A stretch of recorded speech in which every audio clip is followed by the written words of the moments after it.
हिरडेवडीचे सापळे, जे शेतामध्ये रस पिणाऱ्या किडी असतात हे याच्याकडे अट्रॅक्ट होतात. तुम्ही पाहिलं असाल घरामध्ये आपण लाईट लावतो, त्याच्यावर किती किडे येतात.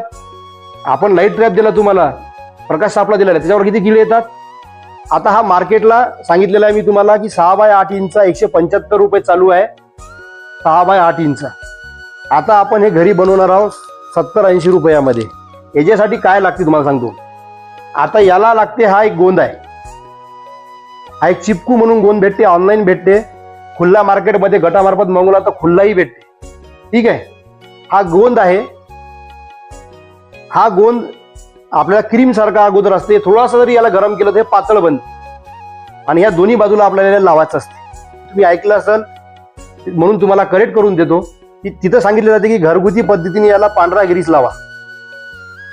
परंतु ग्रीस लावल्यानंतर आपल्या भागामध्ये काही अडचणी येतात. त्यातली पहिली अडचण असं आहे की ग्रीस हा ऊन आला तर पूर्ण गळून पडते आणि ज्या भाताच्या शेतावर खरं आपल्याला बस पिकाच्या वरीच लावतो त्या पिकावर तो ग्रीस पडला की ते पूर्ण झाड जळून जाते.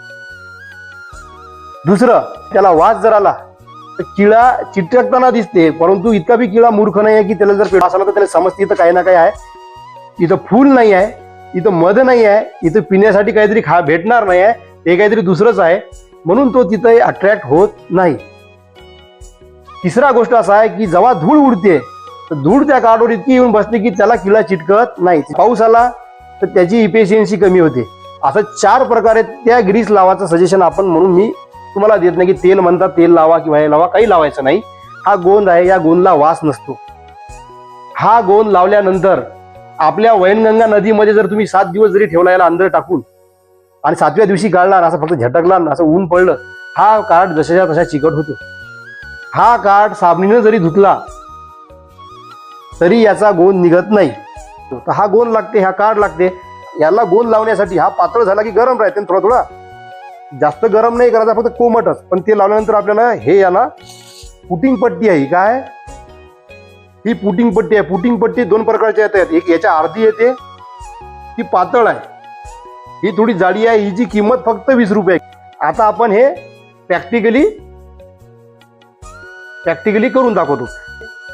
असा जेल टाईप राहते, म्हणजे बघा एकदम असं पारदर्शक नाही का, मध राहते पण मध लाल राहते, हा पूर्ण पांढरा राहते. ठीक आहे.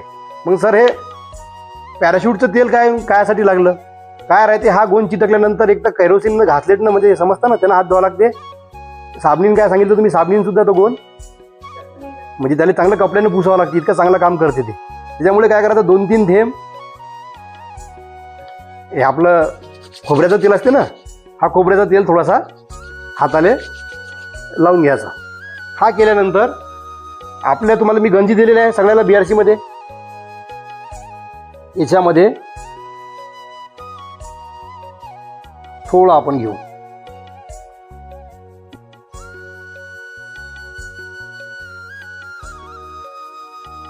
आपण ही पुटिंग पट्टी घेतली, एक पुटिंग पट्टी 20 रुपयाची भेटते. हे कोरेवाले कार्ड आहेत आपले, आणि खाली ठेवण्यासाठी एक प्लायवूडचा तुकडा किंवा एखादा फरशी एक परमनंट करून ठेवून द्यायची आपली.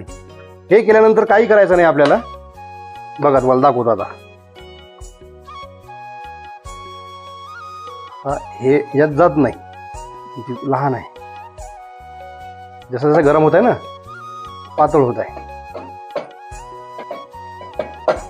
याला जाळायचं नाही, उघडायचं नाही आहे, हे पातळ होते. फक्त असा करून असा खाली आला तर सांडला पाहिजे. आणि याला काय करायचं, इथं पकडून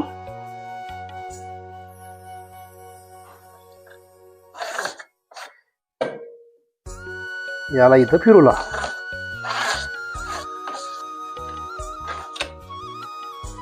याच पद्धतीने याले दुसऱ्या बाजूने फिरवायचा.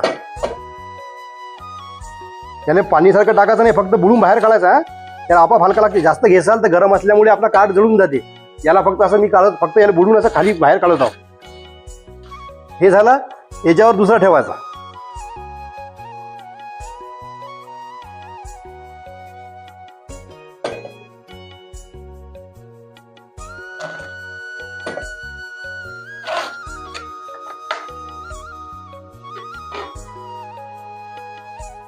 असा एकावर ठेवून गेलो आपण, तर असा 25चा बंडल तयार होईल. याच्यावर ऊन पडलं हा पूर्ण पसरते. ठीक आहे.